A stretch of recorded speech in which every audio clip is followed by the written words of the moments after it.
A few days ago, The Guardian published an article aimed at shedding light on the validity of claims that the recent rise in highly visible criminal activity by young people of African descent should be called gang-related.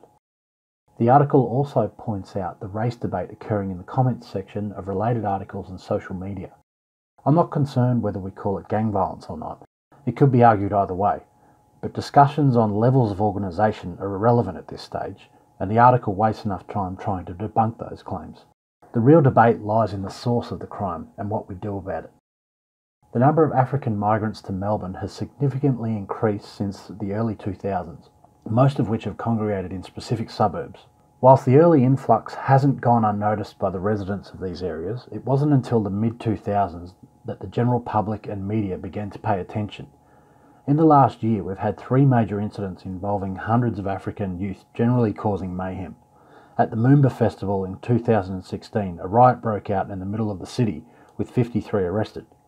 In December 2017, up to 200 of them started a brawl at St Kilda Beach, eventually turning on bystanders, and also in December, a large group trashed an Airbnb property in an outer west suburb after a party, spraying gang signs all over the walls and assaulting police.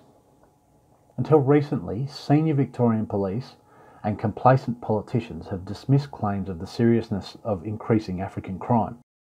In 2007, the Chief of Police stated they're not, in a sense, represented more than the proportion of them in the population, with the multicultural liaison officer backing it up with, there's an underrepresentation of the Sudanese in crime stats. It wasn't until recently that they've changed their tune, albeit in a fairly PC way, and by recently I mean right in the thick of the recent action.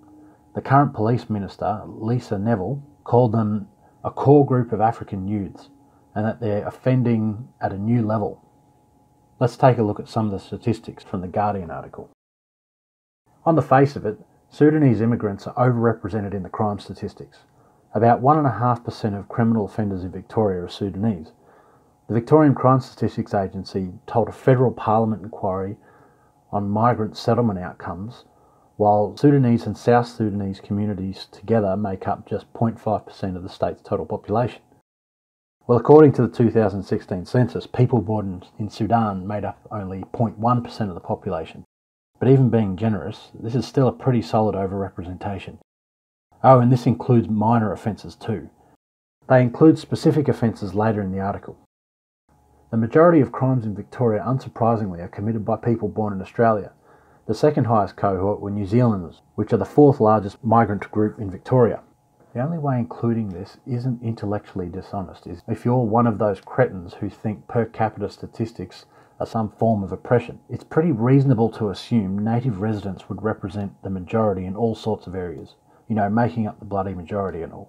However, by pulling out particular offences, you can highlight certain groups. For example, in charges of riot and affray, people born in Sudan make up 6% of all recorded offenders, compared with 71.5% born in Australia and 5.2% born in New Zealand. So now we're starting to get to the meat of it. The cheek of these guys is that they follow this up in the very next sentence, cautioning the reader that people will try to manipulate the statistics to suit their narrative. SJWs always project, remember? The head of the local community centre said, the fact that the Sudanese community has a much younger average age and higher incidence of other factors that are associated with a high crime rate, such as poverty and lack of engagement in work and school, meant that those figures should be treated with caution. The overrepresentation is a misconception and a misconstruction, he said. The part that stands out to me is his mention of much younger age. He goes on to say, the proportion of crimes committed by young people, defined by CSA as people aged under 25, has fallen in the past decade from 52% of all recorded offences in 2007 to 2008 to 40% in 2015 to 2016. However, the proportion of young people charged with 3 or more offences has grown from 17% to 22% in the same period.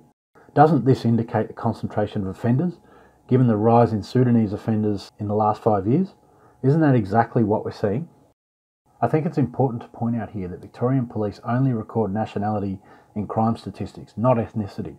Unfortunately, there's no way of knowing how the crime rates among different ethnic groups are broken down.